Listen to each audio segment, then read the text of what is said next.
Donald Trump a été investi en janvier, et depuis son installation à la Maison-Blanche, il fait du Donald Trump. Derrière ses outrances et menaces, ses actions montrent pour le moment un certain pragmatisme. Les droits de douane ont jusqu'à présent essentiellement servi d'outil de négociation, ce qui rassure les marchés financiers.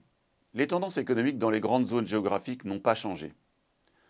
La croissance aux États-Unis demeure solide et devrait ralentir de manière ordonnée, passant de 2,7% en 2024 à 2,2% en 2025. Seul ombre au tableau, une inflation qui résiste à 2,9% et empêche la Fed de baisser ses taux d'intérêt. En zone euro, les difficultés de la France, dont la croissance devrait chuter de 1,1% à 0,7% en 2025, donnent la fausse impression d'un ralentissement généralisé. En réalité, dans la plupart des pays, la croissance 2025 sera en hausse, permettant à la zone d'être attendue pour le moment en croissance de 1%. Un scénario de stabilité à 0,7% paraît un scénario assez pessimiste. Aux États-Unis comme en Europe, les consommateurs continuent d'enregistrer des gains de pouvoir d'achat. La Chine annonce atteindre son objectif de croissance de 5%. Cependant, les grandes entreprises présentes là-bas enregistrent toujours de forts reculs de chiffre d'affaires. Le gouvernement continue d'annoncer des mesures de soutien, fixant sans doute un plancher au niveau de croissance.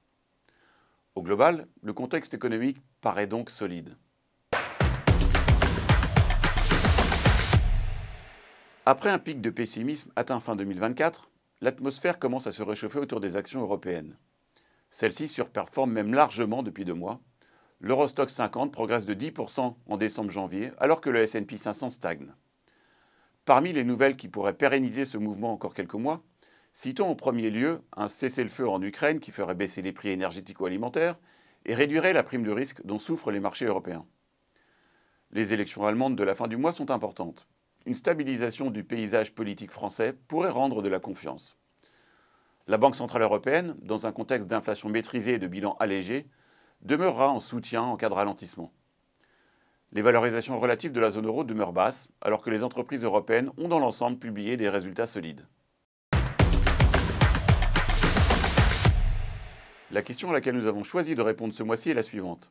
Comment pouvez-vous être aussi optimiste sur la zone euro ? Nous ne sommes pas particulièrement optimistes, mais analysons la situation en prenant du recul par rapport à la situation difficile de la France, qui sera en réalité le seul pays dont le ralentissement est à surveiller. L'Espagne, elle aussi, ralentira, mais gardera une croissance très dynamique, supérieure à 2%.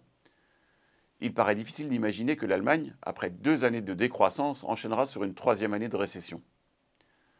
Les autres pays de la zone euro enregistreront tous un rebond de croissance, notamment soutenu par des gains de pouvoir d'achat des salariés dont les revenus croissent plus rapidement que l'inflation. Notons également que le déficit budgétaire français devient une exception dans la zone euro.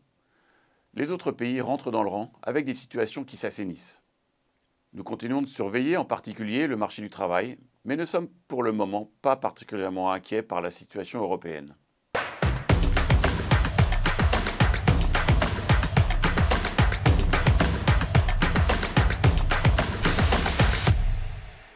En synthèse, le scénario imaginé ces 2 derniers mois est en place.